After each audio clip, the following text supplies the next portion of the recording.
Okay, so the motivation for tonight, apart from just to celebrate the wonderful space that is now available to Glasgow for this modular and synth wonderment, is this module, the ES-9, which is an audio interface, right? That's what it is. It sits between your computer and stuff, and it does audio and it does CVs in and out.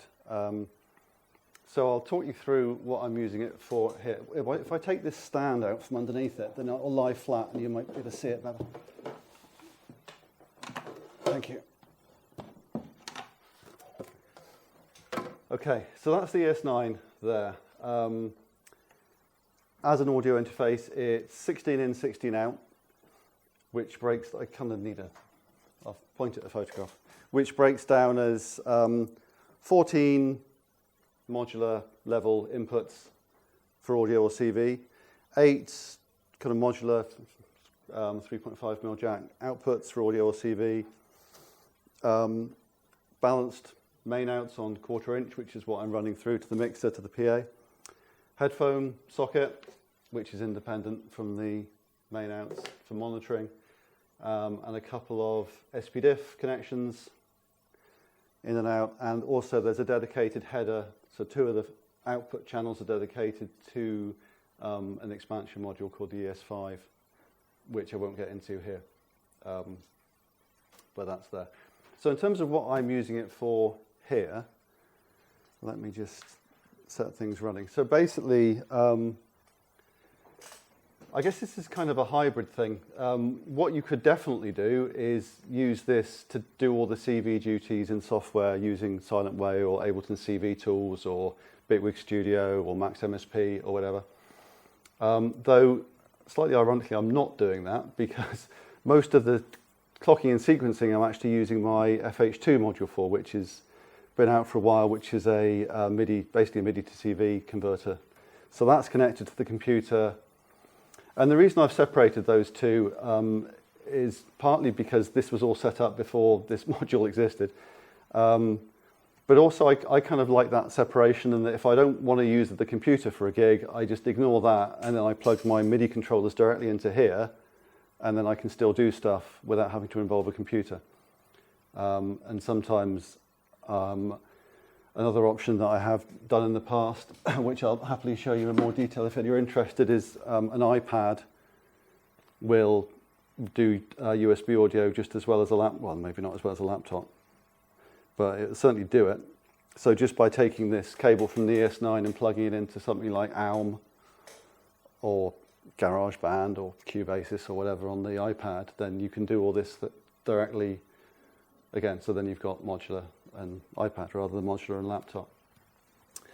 So sequencing and clocking are mostly driven from here in this particular case, but then all the audio is going in and out of here, and then there's a little bit of triggering going on here. So in terms of, and the other thing it's doing, of course, is the clarinet has a pickup on it, which is going into here, which is going into this module, which is also mine, handily, called the Little Mikey, which is a phantom-powered mic preamp. The only reason I made this module was to plug this clarinet into it, because this is a phantom-powered pickup, right?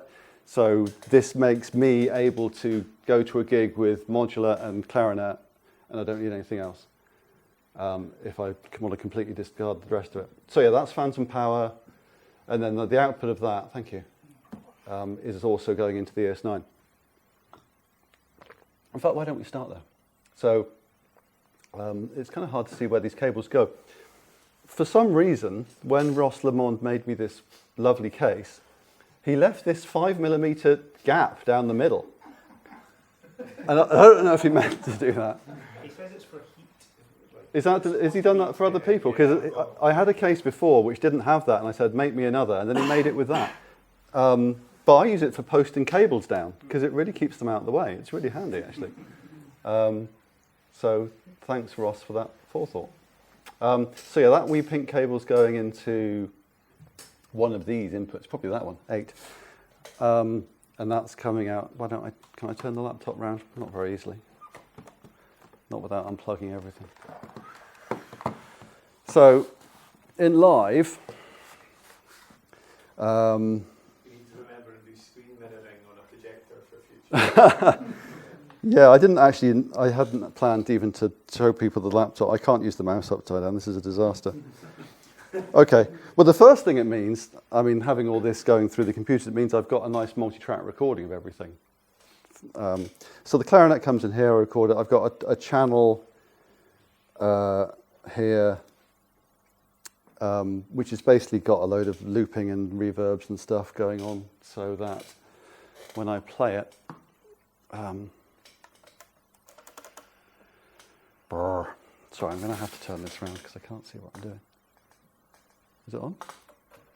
Yeah? Oh, I'm down in the PA, that's why we can't hear it. The PA's turned down a wee Can you just turn it down, just like to demo volume? Of course.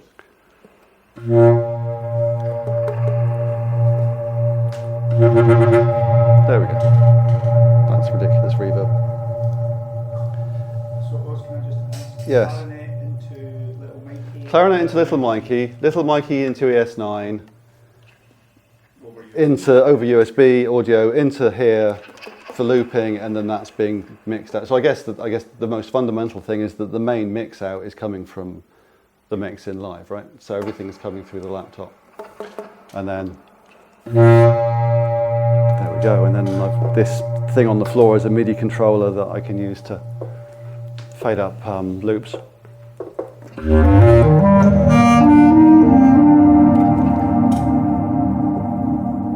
Quite long loops. Really long loops. Either that or it's not working. It worked during the gig, did it? I thought it did. Yeah, it did, yeah.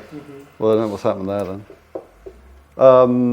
The MIDI, oh, I've kicked the thing and it's not doing the thing. Right, sorry. There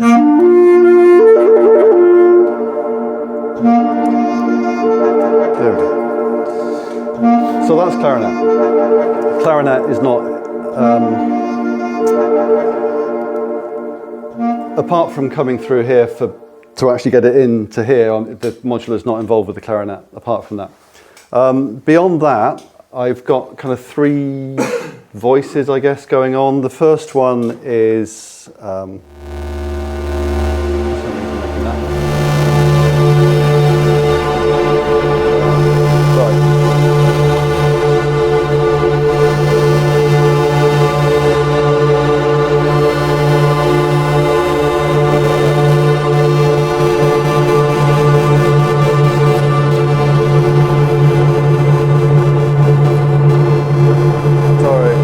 everything's got delays and loops. There we go. Again, 20-second delay. Is this controller just controlling the Yeah. channels in live? So the controllers, the faders are faders in live. The knobs are going through to the FH2 to control the FH2's Euclidean pattern generators and LFOs and arpeggiator. So there's a lot going on with the FH2 here. So that sounds terrible now. Let's put it back to what it was. There we go. Right, so that's Euclidean patterns.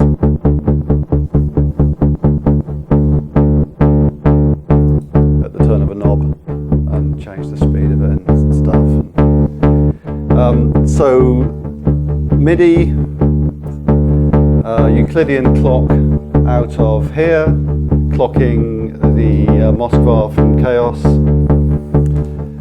gate into tip-top VCA,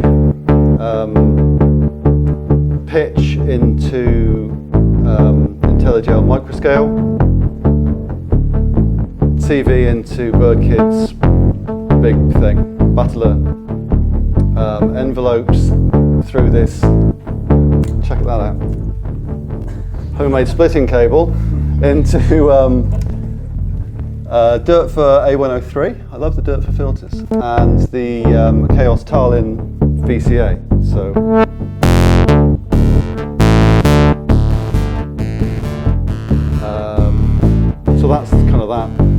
voice going on. Oh, there's a disting in here as well, of course. So this VCO has a sub-octave on it, on a separate output. So basically I've got that coming, I've got the normal output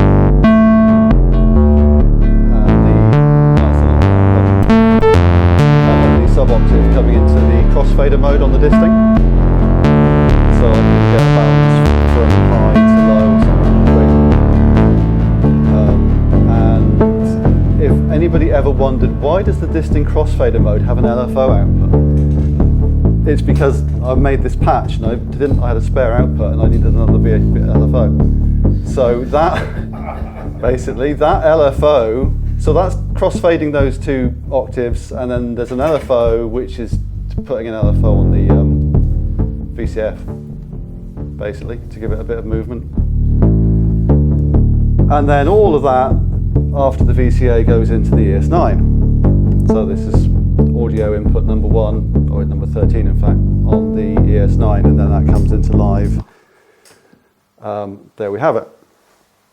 The other voice is arpeggiated, again, on the FH2. So that's FH2, so the voice, I guess, is 2 dirt for A110 VCOs, disting crossfader, and in this case the disting crossfader's LFO is modulating the crossfade, so it's actually sweeping between the two different VCOs constantly, and they go into this dirt for A122 and into the other side of this Tarlin VCA, and that's being driven from the FH2. So it's the arpeggiator, the gates going into the envelope generator, which I missed, which is this, the dirt for A140. And then because there's two VCOs, I've got two pitch outputs.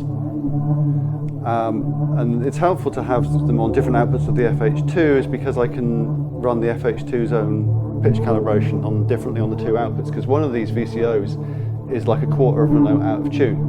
And normally using the fine tune control on the VCO, you can't even get it to where it needs to be, but using the FH2's own calibration, I can just stick these two tune knobs on 0 and then have the FH2 calibrate them and the two VCOs are in tune, which is nice. And then let's get that going a bit faster so we can hear it doing something a bit more meaningful. So you said the FH2 has a calibration? Yeah. So it's got basically, it's very much like Silent Way or CV Tools calibration thing, that you take an output from the VCO, stick it into the input of the FH2, press the button to calibrate, and it sends out some pitch CVs, listens to what it gets back, and then figures out what CV corresponds to what note. Oh, right, okay. And then stores that. And then, yeah, that means your oscillators are in tune. So it's the same idea as Silent Way or CV Tools or any of these things. So, yeah, so that's arpeggiating away. Let's make it go a bit faster. Make it so we can actually...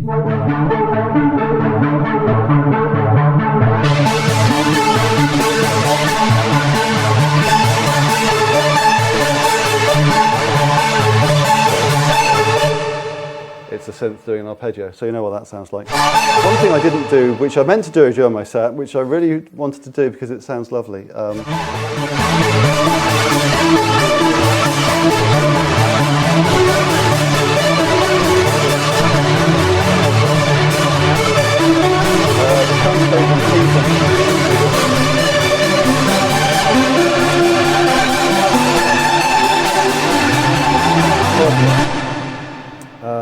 So that's that one again. So after all of that, into the ES-9, into live.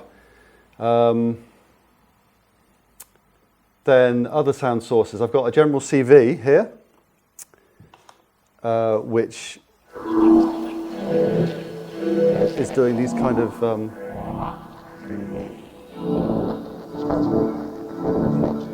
okay, this is, yeah, it's kind of a weird Wait, this one's patched in. So basically, this is the general CV in chord mode, and it's taking the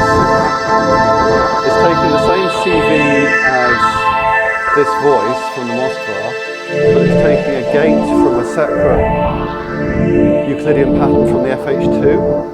So it's kind of, and it's in chord mode, so it's automatically generating chords from the bass CV. So it's kind of automatic harmonization of that part, but with a different rhythm, I guess.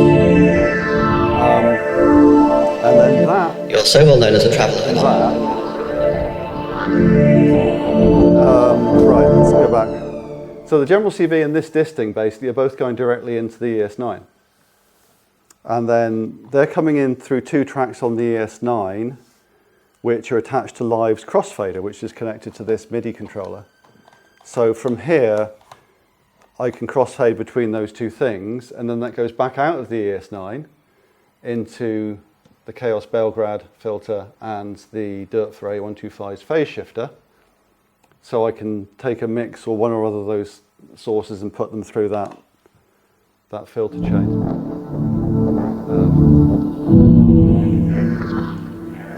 I'm really keen on this Belgrade, not least because it's very easy to end up with a case that's just full of low-pass filters, and it's really nice to be able to have a double notch or a high pass or something else going on there. And the good old enjoy as well. Oh yeah, and also that vocal thing is also driving the frequency modulation on the filter, which is why there's kind of a vocal kind of crackling distortion happening on that pad sound. And this is coming from this disting, which is in clocked AD envelope mode for some reason, and that lets me do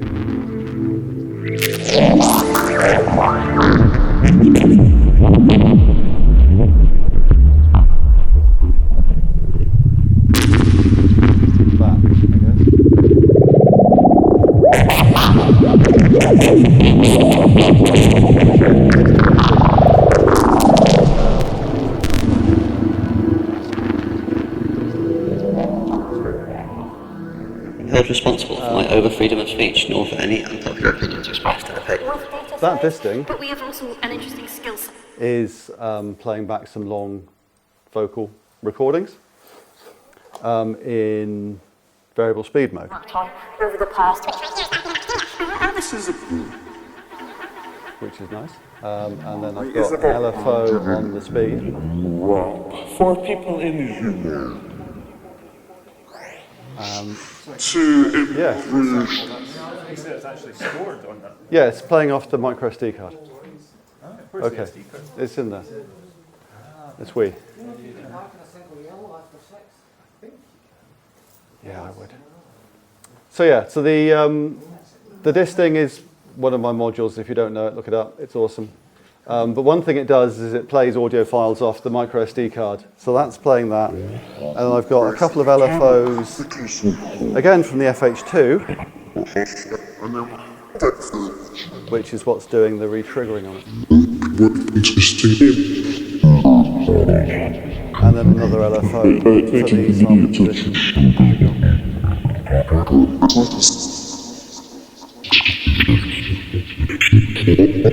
So this is actually more of an FH2 demo than the ES-9 demo. But I mean, I guess, but the point is the ES-9 is just sort of seamlessly in there, is the glue that holds everything together. And normally I would have an RME, I say normally, before the ES-9 I would have an RME UCX or something sat here, which I'd have to plug in and find a power socket for. I wouldn't have quite as many ins and outs, but as it is, I'm doing it all through this. So that's that disting, getting chopped up from the FH2, going through all this, and then once it's been through that and that, it's back into the ES-9 and back into Live. There was a kick drum, which is a tip-top 808, but it's actually a sample that I made because it's just really handy. I always find I always want a bass drum whatever else I've got in the rack. So I just put a bass drum in here, and then that saves me having to think about it too much. So that not here at all, that's in there. But if you heard a snare come in, that was in here, because there we go. Now the snare is this one.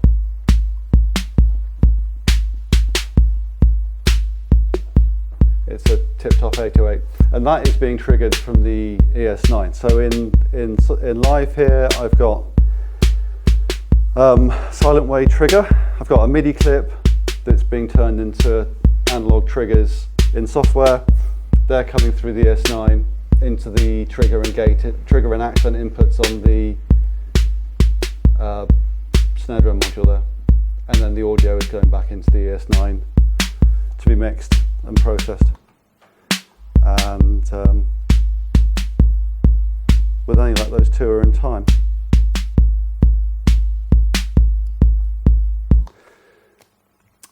Yeah, so there's a few things coming in and out of the ES-9, kind of loops back round before it comes out. And I think that's largely it. So I guess the message for what the ES-9 is doing here is it's just sitting there and getting on with it. It's driving the PA, it's driving my headphones, it's allowing me to multi-track and process all these different audio feeds. It's allowing me to go in and out of software as part of the modular patch. It's not all one way, it's kind of going round and coming back. It's allowing me to trigger stuff, sequence stuff, and ultimately play, I guess.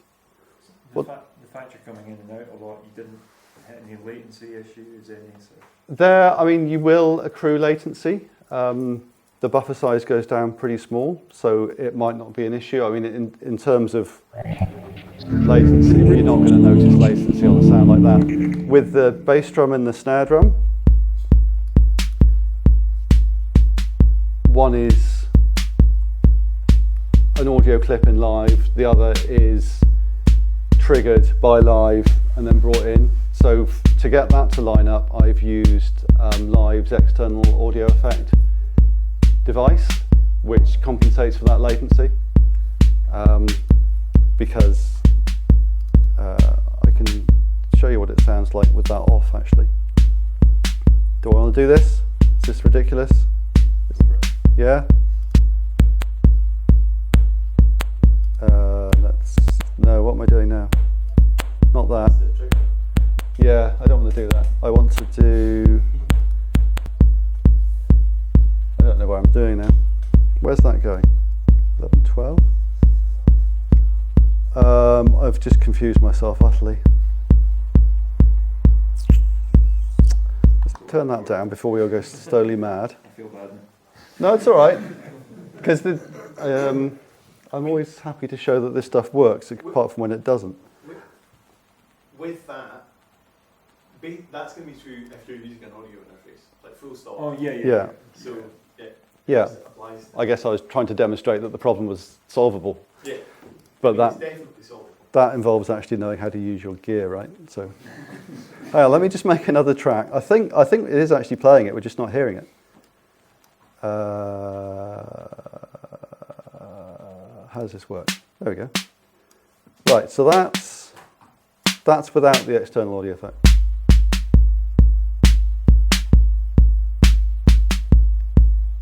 I can hear that's out of time. Don't know if you can. Just a little bit. And that's with it.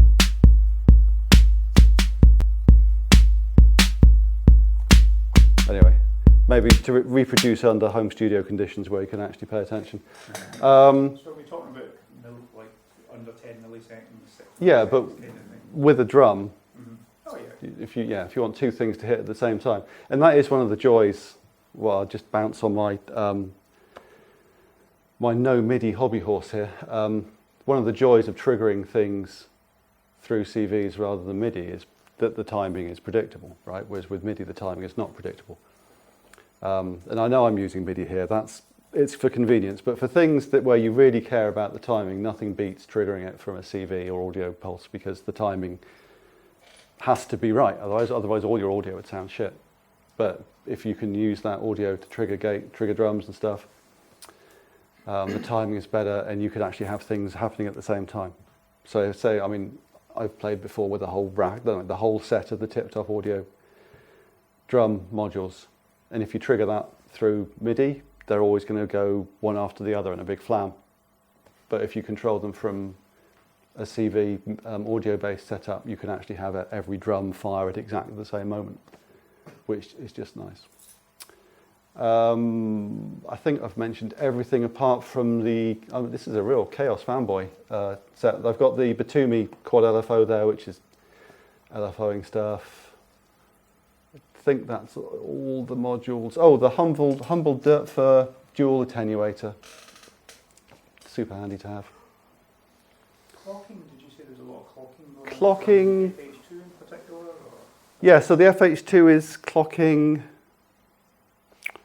It's clocking the Moskva step sequencer. But again, it's not from one of the FH2 clocks as such, it's clocking it from a Euclidean pattern generator, but it amounts to the same thing. Yeah, but it does do clocking, I guess, is the point. And the LFOs I'm using, they're actually free running, but by turning a different knob, they would have been tempo synced, because it does that too. That's software LFOs you're talking about? FH2 LFOs. Yeah. Yeah, so in the hardware, but in the module. And then, yeah, I could easily have had a whole bunch of LFOs running through the software and coming out from the spare sockets on the ES-9. I mean, I've got so many spare sockets here, even with all that going on.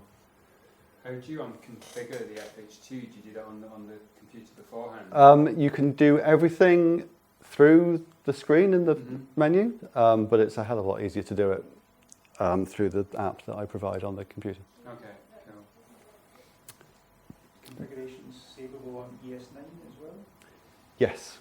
So I guess things that I wasn't using on the ES-9, that it does have an internal mixer of sorts. It's not quite as all singing or dancing as some, but it basically does basic audio mixes. So by default, it's the main outs are main outs, and the headphones are a mix of the main outs and a dedicated headphone channel, which you can change. But it does have a little internal mixer there.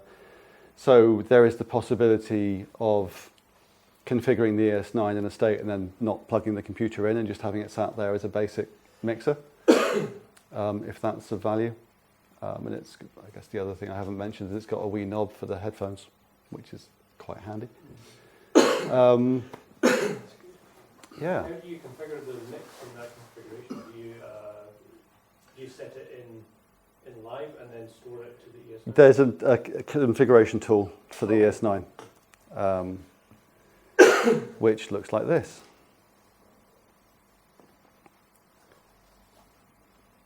No, that's the FX2 one. It looks similar. Yeah, I mean they're basically both browser based, so they look a bit similar.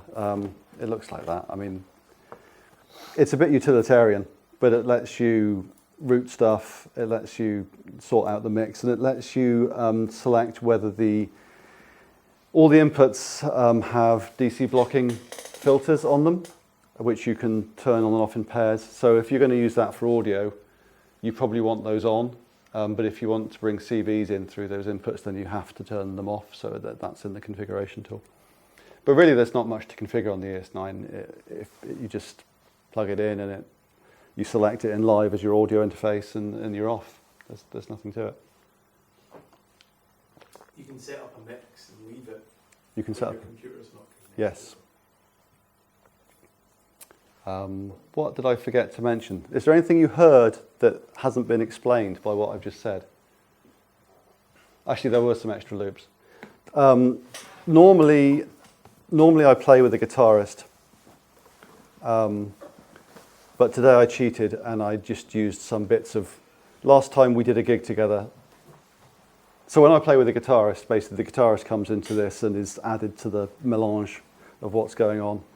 But what I've got here is just bits of what he played last time we did a gig, which was about a week ago, and I've just popped them in here so I can fade them up if I want to. But again, this is nothing to do with Modular, this is just me using live.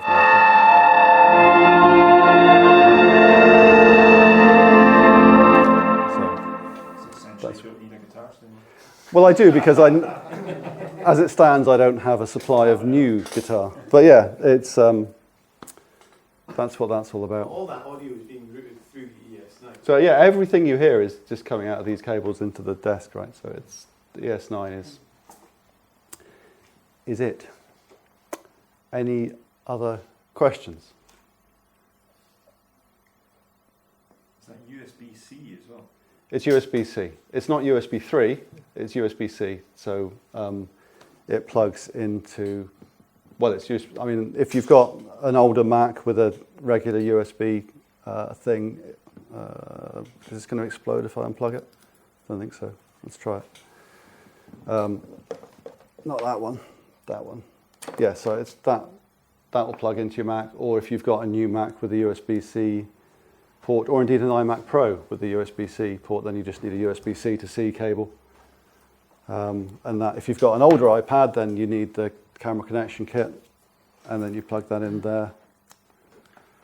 And then, I said I wasn't going to do this, but I seem to be doing it now. There we go. So now, iPad, audio. So now I can select ES-9 channel.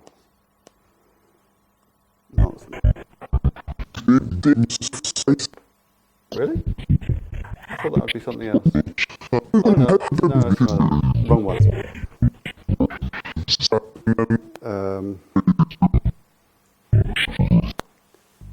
There we go. Is that doing anything? Why? Hang on. Let's actually do what I said I sometimes do. This is a bit foolhardy here. I'm going off piste. It's okay, you're amongst friends. So it's not. I'm not being recorded at all saying this, right? It's all. It definitely isn't being broadcast. Definitely not on the. I don't even know what I'm doing now. There we go. Top level button. That's what I'm looking for. There we go. Right. So unplug the FH2 from the laptop. So now the laptop is not connected to anything. And now I can start the clock on the FH2. And I can. So now the audio is going through the iPad, through the ES, and the clock is running at like 20 times the speed.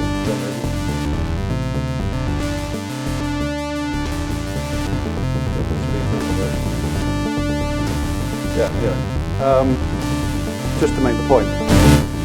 And then you could load that up with whatever other reverbs and what have you, and you can do a set with iPad and without the computer at all. And yeah, I can, if I plug that into there,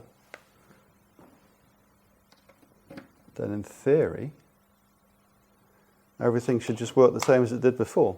If I, that one maybe?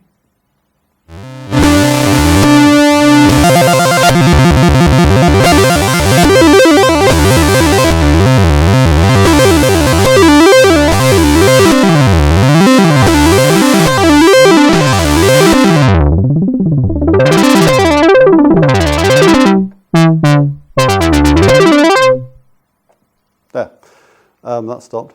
How are these managing to work without the laptop? Because now the MIDI is going directly into the FH2. So before, that was going into the laptop, and the laptop was basically just sending the MIDI straight back out down the USB cable into the FH2, but now I've just plugged it straight into that. So it's doing exactly what it was doing before from the MIDI controllers, and the iPad's doing the audio. So I'm glad I'm not trying to perform again now, because I'd have to set it all up. But yeah, so that, I mean, it's all these options are available to you. Any limitations on the cable itself? If you're using USB-C to old school USB, there's no difference in As long as it's a proper USB 2 cable. Yeah, don't get some old printer cable and try and But then, I mean, if it's a USB-C, that doesn't exist that old, right? So it has to be relative. Yeah, it's just a decent quality USB-C to USB-A cable. And the other thing, of course, is don't buy a phone charging cable that doesn't actually have the data connection on it, because that won't work. It has to be an actual USB cable. Yeah. So you design all these, build them all Yeah. yourself? All of the Expert Sleepers ones, yeah. So, Thank you. how long have you been doing it for? How long have I been doing it for? I should know that. Can you remember? You said 8 years. Did I? Yeah, well, I was being polite. Yeah, I was So, going to say 10 like, years. I first met you at Frankfurt Music Messe, Yeah.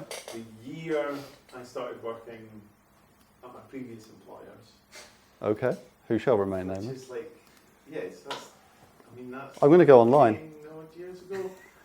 But you'd already been doing it for a while at that point, because you'd the orange faceplate ES1 there. ES3? It was post ES1. Okay. So it's, Well, maybe it was longer than I think then. Check your FAQ. I'm going to check my check my website, which probably says something. I'm assuming this is your full-time job. It is now. Yeah, it wasn't for a little while. you were doing software before that as well, under Aye. the Expert Sleepers name. Yeah. So I mean, I started Expert Sleepers originally was like selling VSTs, shareware kind of stuff. So the journey, the trajectory, if you like, was that I did that, and then I'm just checking my website. In 2009, I released Silent Way, which was VST plugins for controlling analog stuff from a computer. So yeah, that's over 10 years. That was June 2009. So, and then very rapidly, having done the software, that suggested a little bit of hardware that would make that work better for people. So, So previously people had to buy an audio interface that had Yeah. DC coupled outputs like a Motu or specific Exactly. audio interfaces to get those control voltage signals out of your computer. yeah. So the next step was to get it working with any audio interface, and that produced something called the ES-1, which I'm just checking to see when I did that. It was quite soon after, actually. About a year after, middle of 2010. So that was my first module. And I've just found that all the images on the web pages for that are completely broken, because I've not checked this page for a while. But the module's discontinued, right? But yeah, so yeah, it is. It's 9 years I've been making modules. Yeah, and I actually built the first few by hand myself. It's a nice aesthetic. Thank you. Just really clean. Yeah, well, that's what comes from doing everything myself, in that I have no graphic design skill. So it just has to be simple. But yeah, and they were all orange originally, as you rightly point out. But it turns out people didn't want that. So now I just have to wear orange shirts.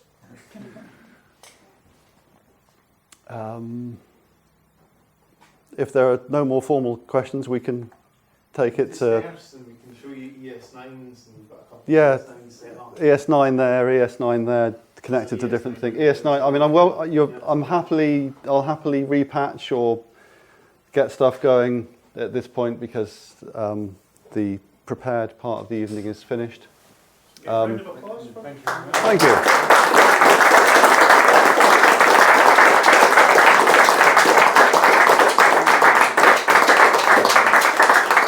Thank you.